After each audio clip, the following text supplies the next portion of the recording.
Good evening and welcome to the Van Dyke English YouTube channel. We're continuing our posts about Macbeth today, and I wanted to pose a question to you today about who you think is truly to blame for Macbeth's downfall. Now, there are three sort of really popular opinions. The first is it's all his fault, it's Macbeth's fault, and it's a popular one and a good one. We're going to talk a little bit about that today. The second, and a really, really common one that I hear from students is, well, it's Lady Macbeth's fault. She did it. It's her fault. She persuaded him to do it. She's evil. She's malevolent. It's all down to her.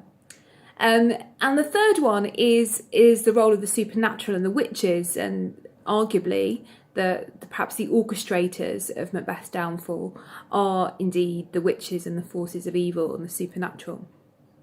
So I want to sort of pursue that theory a little bit today, because I do think that theory has more credence sometimes than we give it credit for. And I think that arguably you could say that whilst Macbeth does have a large degree of responsibility and culpability for what happens in the play, that the witches do have a very significant role. And it could be suggested, I think, by Shakespeare, that they are actually to blame. So I'm going to just talk about a couple of theories and see what you think. So firstly, the play opens with this prologue of evil with these three witches, and they name Macbeth. So when shall we three meet again upon the heath, there to meet Macbeth? So they name him. Now, we need to ask the question why they name him. Of course, Macbeth. It's the eponymous, it's the name of the play. We know it's going to be about him. He's the figurehead, he's the centre of this tragedy. But also, they name him at this opening, don't they, to alert us to the fact that these forces of evil think that Macbeth is somebody that needs consideration. And we've got to ask ourselves why they think that is. Now, one argument is that we could read these three witches as the Weird Sisters. They're called that in the play, which links back to the ancient Greek theory of the fates, Clotho, Lacheus and Atropos. Excuse my Greek pronunciation. But these are based in Greek myth. Some of you will know more about this than me if you're into that kind of thing, where you have these three weird sisters, each of whom contains a thread that dictates the length of our mortal life, and they cut it and determine our fate from the very beginning.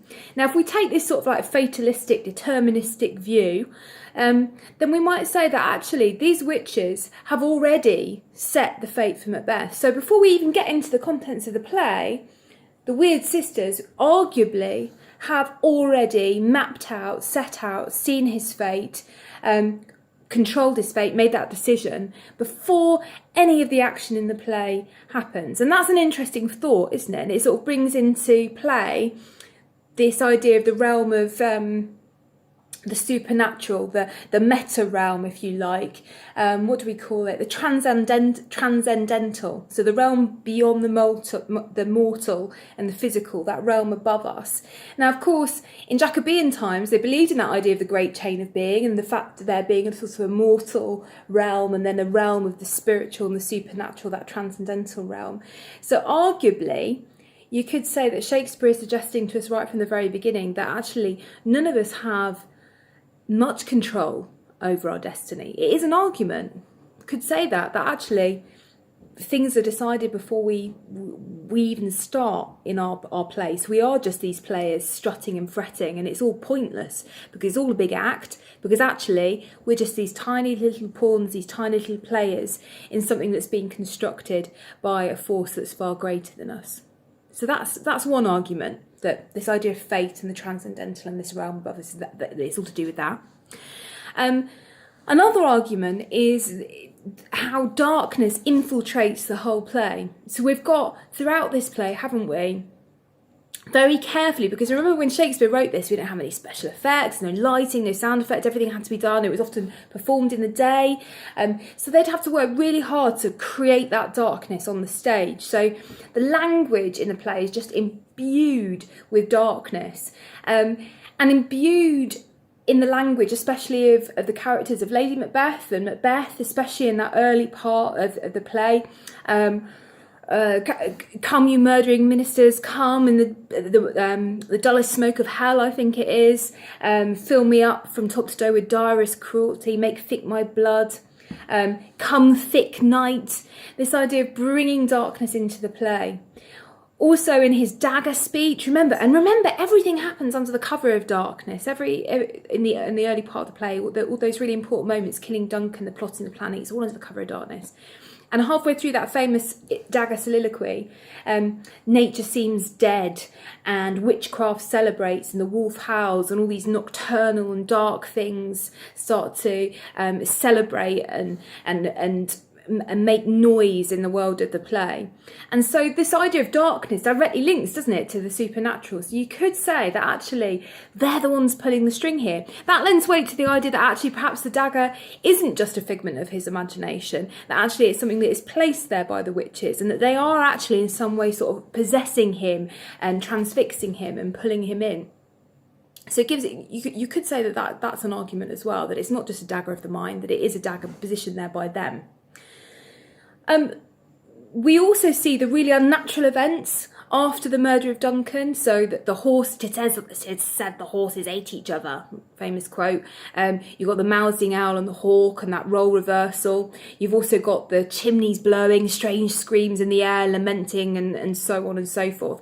And so we could say that actually the whole world, almost like, like in Stranger Things, where they sort of like rip open this porthole, you could say that the witches have been just trying to break through, and by deciding on Macbeth and seeing his weakness, they are able to break through and release this darkness and evil into the world and control Macbeth. So Macbeth is just like a puppet. He's weak, he's meaningless, and they can control him and take hold of him, and metaphysically and physically, and therefore they're in control there. So that's also gives some weight there.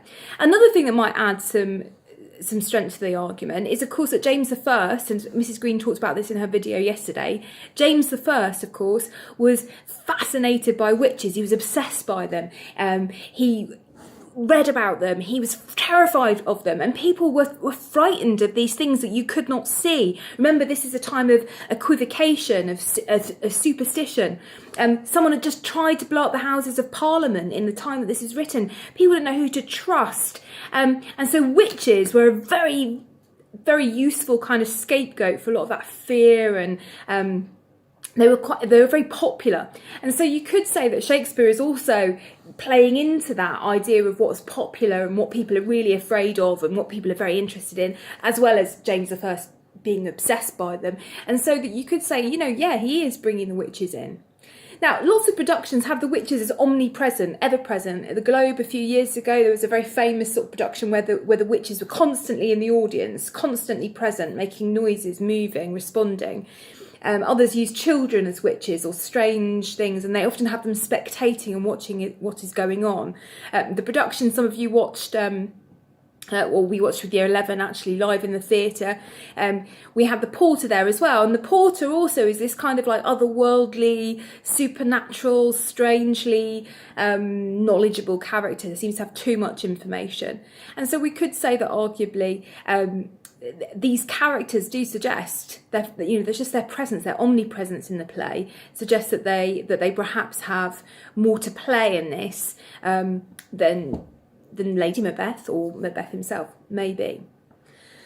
So there is quite a lot of weight in this idea about the witches. The fact that at the end of the play we do have some sort of resolution, but we don't really see the witches. They go after they're giving those last apparitions of showing Banquo's children and keeping going. But we don't really know about Fleance. We don't really know what they're doing, whether their mission is completed. Do they go because Macbeth dies and he's fully corrupted and he's spilt loads of blood and he's gone from being knee deep in it to drowning in it? Has he gone completely? Or are they carrying on? And is what we're seeing in the play just one snapshot of what the realm of the supernatural and the transcendental is having over Earth and the world of the play and human beings and humanity in general? It's an interesting one. I'm not sure what I really think, but I think there is strength in this argument.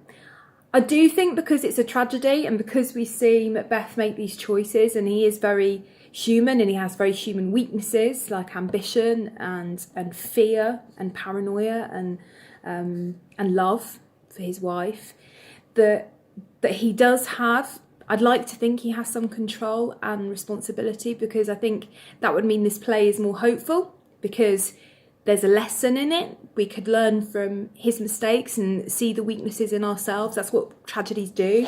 We have that moment of kind of recognition of pathos, of pity and fear, and we think, okay, yeah, I recognise glimmers of myself in these characters and I shouldn't behave in that way. There is that didactic message there.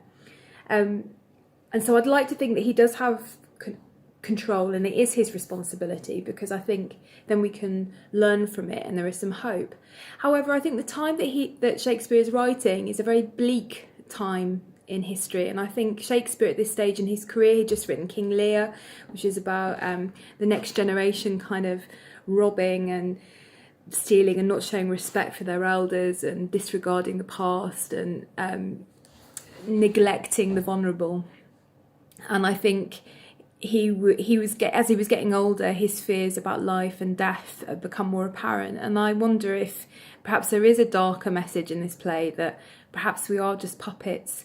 It's a theme that recurs throughout Shakespeare's plays, that this idea of us just being here for a very short, brief, transient period of time, and at the end of the day we don't have any control over it at all. I don't know. It's up to you. What do you think?